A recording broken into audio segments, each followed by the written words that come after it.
பொங்கல் விடுமுறைக்கு அடுத்த நாளான ஜனவரி 17ஆம் தேதியும் அரசு விடுமுறை.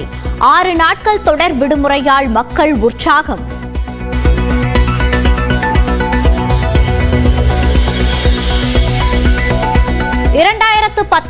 ஆண்டு தேர்ந்தெடுக்கப்பட்ட ஊரக உள்ளாட்சி பிரதிநிதிகளின் பதவிக்காலம் இன்றுடன் நிறைவு. சிறப்பு அலுவலர்களை நியமனம் செய்ய தமிழ்நாடு அரசு முடிவு.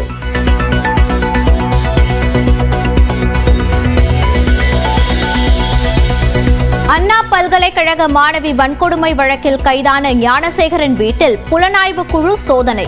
கட்டுக்கட்டாக ஆவணங்கள், பட்டாக்கத்தி பறிமுதல்.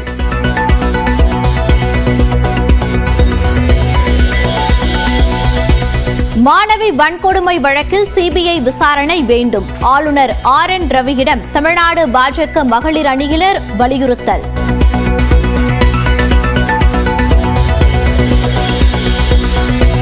அண்ணா பல்கலைக்கழக மாணவி விவகாரத்தில் தவறான தகவலை பரப்ப வேண்டாம் என காவல்துறை வேண்டுகோள். சட்டப்பேரவையில் விவாதிக்க சிறப்பு கவன ஈர்ப்பு தீர்மானத்திற்கான நோட்டீஸ் அளித்தார் VCK MLA SS பாலாஜி.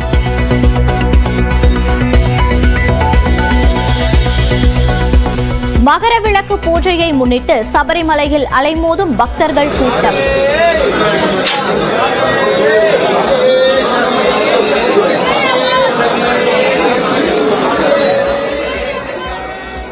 வரிசையில் காத்திருந்து ஐயப்பனை தரிசித்த பக்தர்கள்.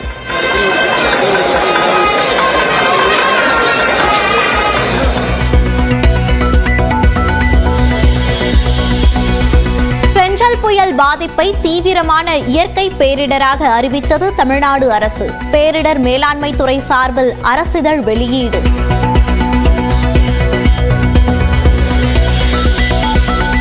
விருதுநகர் மாவட்டம் சாத்தூர் அருகே பட்டாசு ஆலை வெடிவிபத்தில் 6 பேர் உயிரிழப்பு. உரிமையாளர்கள் உட்பட 7 பேர் மீது வழக்கு பதிவு. 2 பேரை கைது செய்து விசாரணை.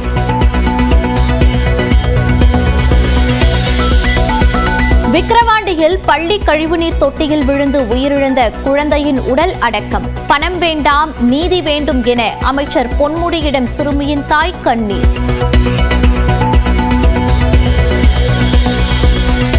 சிறுமி உயிரிழந்த வழக்கில் பள்ளியின் தாளாளர் முதல்வருக்கு வரும் 10ஆம் தேதி வரை நீதிமன்ற காவல். கைதான ஆசிரியை கடலூர் சிறையில் அடைப்பு.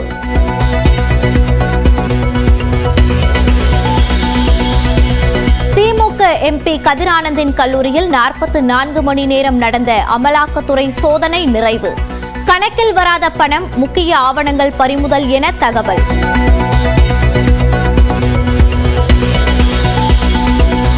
சென்னை புத்தக கண்காட்சியில் முதலமைச்சர், முன்னாள் முதலமைச்சரை சீமான் ஒருமையில் பேசியதற்கும் எங்களுக்கும் தொடர்பில்லை.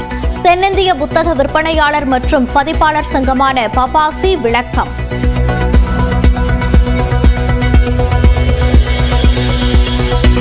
மக்கள் நலனுக்காக பாஜக கூட்டணிக்கு அதிமுக வர வேண்டும். அமமுக பொதுச் செயலாளர் TTV தினகரன் அழைப்பு. கொள்கை என்று சொல்வதெல்லாம் விட்டுவிட்டு தமிழ்நாட்டு மக்கள் பாதுகாக்கப்பட வேண்டும், திமுக வீழ்த்தப்பட வேண்டும். அதற்கு சரியான கூட்டணி தேசிய ஜனநாயக கூட்டணி என்பதை அவர்கள் உணர்ந்து இந்த கூட்டணிக்கு வர வேண்டும் என்றுதான் நான் சொல்றேன். புதுக்கோட்டை மாவட்டம் தச்சங்குறிச்சியில் கோலாகலமாக நடந்த ஆண்டின் முதல் ஜல்லிக்கட்டு.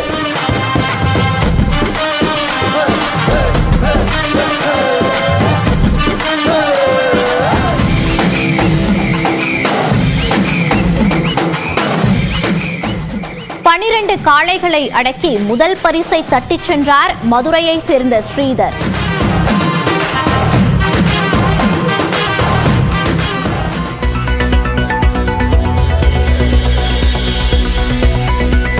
மாவட்டம் மேட்டுப்பாளையம் அருகே வீட்டின் தோட்டத்திற்குள் நுழைந்த சிறுத்தை. மாட்டை வேட்டையாட முயன்றதால் அதிர்ச்சி.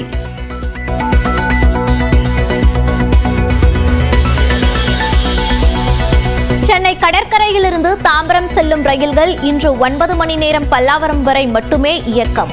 காலை 7 மணி முதல் மாலை 4 மணி வரை ரயில் சேவையில் மாற்றம்.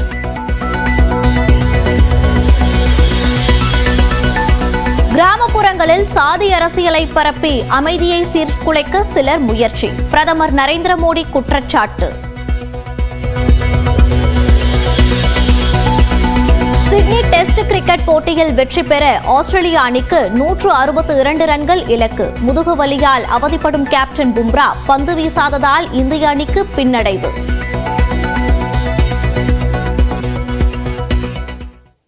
பொங்கல் பண்டிகைக்கு தொடர்ந்து 6 நாட்கள் விடுமுறை கிடைக்கும் வகையில் ஜனவரி 17ஆம் தேதியும் விடுமுறை அளித்து தமிழ்நாடு அரசு உத்தரவிட்டுள்ளது.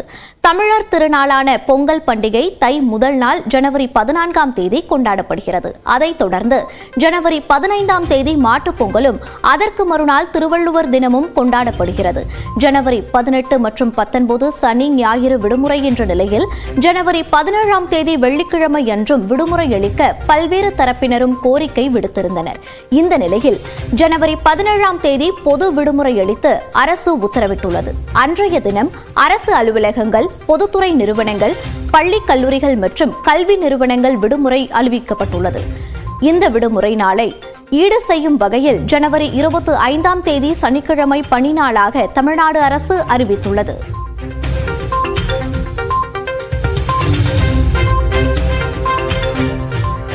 இது சூப்பர் 60 இன்றைய நாளின் முக்கியமான செய்திகளின் விறுவிறுப்பான அணிவகுப்பு. அந்த வகையில் முதலாவதாக பொங்கல் பண்டிகைக்கு தொடர்ந்து 6 நாட்கள் விடுமுறை கிடைக்கும் வகையில் ஜனவரி 17ஆம் தேதியும் விடுமுறை அளிக்கப்பட்டுள்ளது. பொங்கல் பண்டிகையை முன்னிட்டு ஜனவரி 17ஆம் தேதி அனைத்து அரசு அலுவலகங்கள், பொதுத்துறை நிறுவனங்கள், பள்ளி கல்லூரிகளுக்கு விடுமுறை அளித்து அரசு உத்தரவிட்டுள்ளது. தமிழர் திருநாளான பொங்கல் பண்டிகை தை முதல் நாள் ஜனவரி 14ஆம் தேதி கொண்டாடப்படுகிறது. அதனைத் தொடர்ந்து ஜனவரி 15ஆம் தேதி மாட்டுப் பொங்கல் மற்றும் 16ஆம் தேதி திருவள்ளுவர் தினம் கொண்டாடப்படுகிறது. அதனைத் தொடர்ந்து ஜனவரி 18 மற்றும் 19 சனி ஞாயிறு விடுமுறை என்ற நிலையில் ஜனவரி 17ஆம் தேதி வெள்ளிக்கிழமை என்றும் விடுமுறை அளிக்க பல்வேறு தரப்பினரும் கோரிக்கை விடுத்திருந்தனர். இந்நிலையில் ஜனவரி 17ஆம் தேதி பொது விடுமுறை அளித்து அரசு உத்தரவிட்டுள்ளது. அன்றைய தினம் அரசு அலுவலகங்கள், பொதுத்துறை நிறுவனங்கள், பள்ளி கல்லூரிகள் மற்றும் கல்வி நிறுவனங்களுக்கு விடுமுறை அளிக்கப்பட்டுள்ளது. இந்த விடுமுறையை ஈடு செய்யும் வகையில் ஜனவரி 25ஆம் தேதி சனிக்கிழமை பணி நாளாக தமிழக அரசு அறிவித்துள்ளது.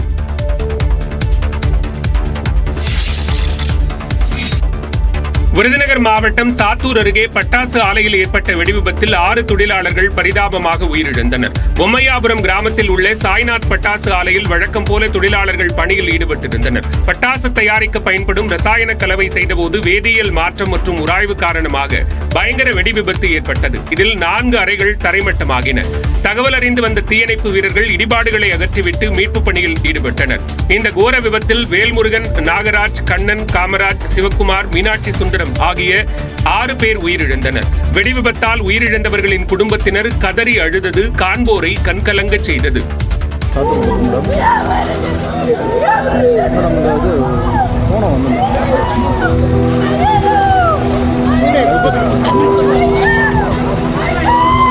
பிரேத பரிசோதனைக்கு பிறகு உயிரிழந்த 6 பேரின் உடல்களும் அவர்களது குடும்பத்தினரிடம் ஒப்படைக்கப்பட்டன. இந்நிலையில் உயிரிழந்தவர்களின் குடும்பங்களுக்கு தலா 4 லட்சம் ரூபாய் நிதி உதவி அளிக்கவும், காயமடைந்தவர்களுக்கு தலா 1 லட்சம் ரூபாய் வழங்கவும் முதலமைச்சர் உத்தரவிட்டுள்ளார்.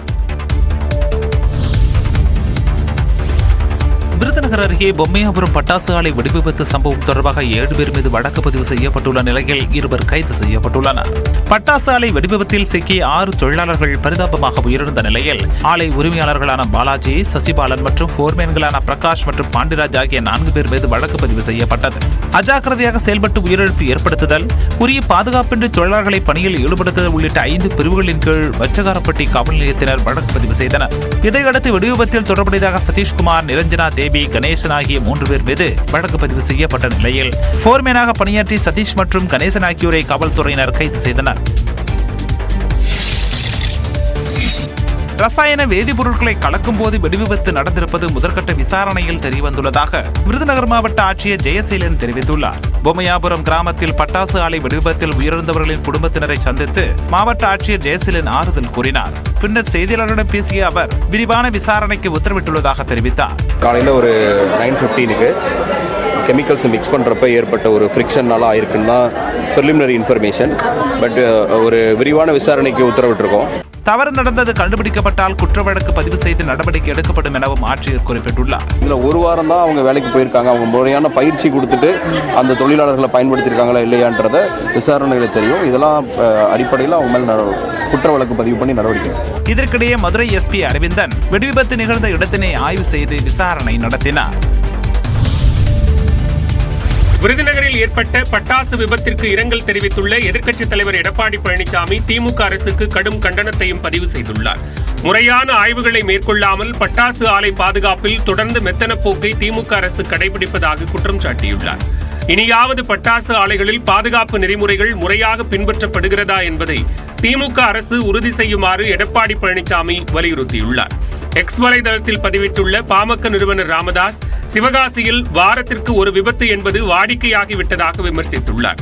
பட்டாசு ஆலைகள் தொடர்பான பாதுகாப்பு விதிமுறைகள் முழுமையாக நடைமுறைப்படுத்தப்படாததுதான் இத்தகைய விபத்துக்கள் அதிகரிப்பதற்கான காரணம் என்று சுட்டிக்காட்டியுள்ள ராமதாஸ், பட்டாசு ஆலை பாதுகாப்பு விதிகளை தீவிரமாக நடைமுறைப்படுத்தி விபத்துக்களை தடுக்க வேண்டும் என்று வலியுறுத்தியுள்ளார். இதேபோன்று தனது எக்ஸ் பக்கத்தில் கண்டனத்தை பதிவிட்டுள்ள பாஜக மாநில தலைவர் அண்ணாமலை, கடந்த சில மாதங்களுக்கு முன்பே பட்டாசு ஆலைகளில் சோதனை நடத்துமாறு அரசுக்கு வலியுறுத்தியும் நடவடிக்கை எடுத்ததாக தெரியவில்லை என குற்றம் சாட்டியுள்ளார். இனியும் தாமதிக்காமல் அனைத்து பட்டாசு ஆலைகளிலும் உரிய பாதுகாப்பு வசதிகள் செய்யப்பட்டுள்ளனவா என்பதை அரசு சோதனை செய்யுமாறு அண்ணாமலை வலியுறுத்தியுள்ளார். அது அவங்க பார்த்து என்ன செஞ்சாலும் சரி, என்ன கொடுக்குறாலும் அந்த பிள்ளைய காப்பாற்றட்டும். அவன் விட்டுட்டு போயிட்டா அந்த பிள்ளைகளை காப்பாற்ற சொல்லுங்க. பொம்மையாபுரம் பட்டாசு ஆலை விபத்தில் சொக்கலிங்கபுரத்தைச் சேர்ந்த மீனாட்சி சுந்தரம் உயிரிழந்த நிலையில் அவரது மனைவியையும் 2 மகன்களையும் யார் காப்பாற்றுவார் என்கிற வேதனையில் மீனாட்சி சுந்தரத்தின் தாயார் கதறி எழுதார். அதே வெடிவிபத்தில் அருப்புக்கோட்டையைச் சேர்ந்த சிவகுமாரும் பலியான நிலையில் அவரது மனைவியும் 2 மகள்களும் நிர்கதியாகி நிற்கின்றனர். நான் படிச்சுட்டு இருக்கேன். எனக்கு படிச்சு முடிச்சோடனே அரசு வேலை ஏதாவது கிடைச்சா ரொம்ப நல்லா இருக்கும். எங்க குடும்பத்துக்கு ரொம்ப ஹெல்ப்ஃபுல்லா இருக்கும். ப்ளீஸ் ஏதாவது பண்ணுங்க. குடும்பத்தை கவனித்து வந்த கண்ணன் உயிரிழந்ததால் அரசு உதவ வேண்டும் என உறவினர்கள் கோரிக்கை விடுத்தனர். அவங்க வீட்டில் பையன் இருக்கான், பையன் ஒரு பொண்ணும். பையனுக்கு ஒரு கவர்மெண்ட் வேலை கிடைச்சா நல்லா இருக்கும். குடும்பத்துக்கு ஒரு சப்போர்ட்டாகவும் இருக்கும், ஒரு இதாகவும் இருக்கும். அரசு உதவினால் மட்டுமே ஓரளவு மீள முடியும் என்பதே உறவுகளை இழந்தவர்களின் எதிர்பார்ப்பாகவும் உள்ளது. வேலூர் மாவட்டம் காட்பாடியில் திமுக எம்பி கதிரானந்துக்கு சொந்தமான கல்லூரியில் 44 மணி நேரம் நடந்த அமலாக்கத்துறை சோதனை நள்ளிரவில் நிறைவடைந்தது. திமுக எம்பியும் அமைச்சர் துரைமுருகனின் மகனுமான கதிரானந்த் வீடு, திமுக நிர்வாகி பூஞ்சோலை சீனிவாசனின் வீடு மற்றும் கதிரானந்துக்கு சொந்தமான கிங்ஸ்டன் பொறியியல் கல்லூரியில் நேற்று முன்தினம் அமலாக்கத்துறையினர் சோதனையை தொடங்கினர். இதில் கிங்ஸ்டன் கல்லூரியில் மட்டும் 44 மணி நேரம் நீடித்த சோதனை நள்ளிரவு 2:30 மணிக்கு நிறைவடைந்தது. இதையடுத்து 9 கார்களில் அமலாக்கத்துறை அதிகாரிகள் திரும்பிச் சென்றனர். கல்லூரியில் இருந்து கணக்கில் வராத பணமும் முக்கிய ஆவணங்களும் கைப்பற்றப்பட்டதாக கூறப்படுகிறது. இந்த நிலையில் சென்னையில் செய்தியாளர்களை சந்தித்த அமைச்சர் துரைமுருகன், கதிரானந்த் வீட்டில் சோதனைக்கு வந்தவர்கள் ஒன்றுமில்லை என எழுதி கொடுத்துவிட்டு சென்று விட்டதாக கூறினார். திமுக எம்பி கதிரானந்த் வெளிநாட்டில் இருக்கும் நிலையில் இந்த சோதனை நடந்து முடிந்திருப்பது குறிப்பிடத்தக்கது.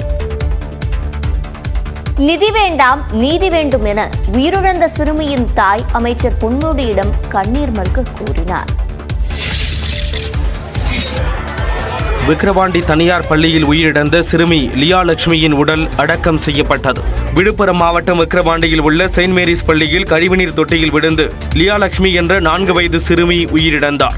இதனைத் தொடர்ந்து விக்கிரவாண்டி அரசு மருத்துவமனையில் லியா லட்சுமியின் உடல் பிரேத பரிசோதனை செய்யப்பட்டு உறவினர்களிடம் ஒப்படைக்கப்பட்டது. வீட்டுக்கு கொண்டு செல்லப்பட்ட சிறுமியின் உடலுக்கு உறவினர்கள் கண்ணீர் மல்க அஞ்சலி செலுத்தினர்.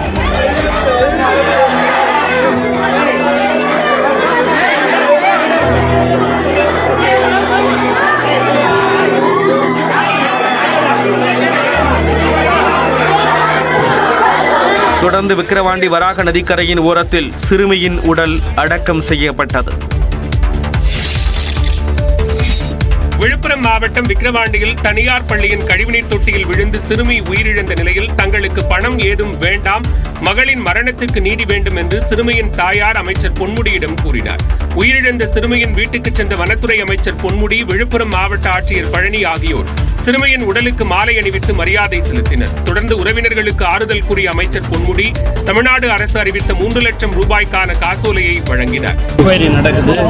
விசாரணை நடந்து அதற்கு பிறகு யார் தப்பு பண்ணியிருந்தாலும் இதனிடையே குழந்தையை பறிகொடுத்த தாய் அமைச்சர் பொன்முடியிடம் கதறி அழுதது பெரும் சோகத்தை ஏற்படுத்தியது.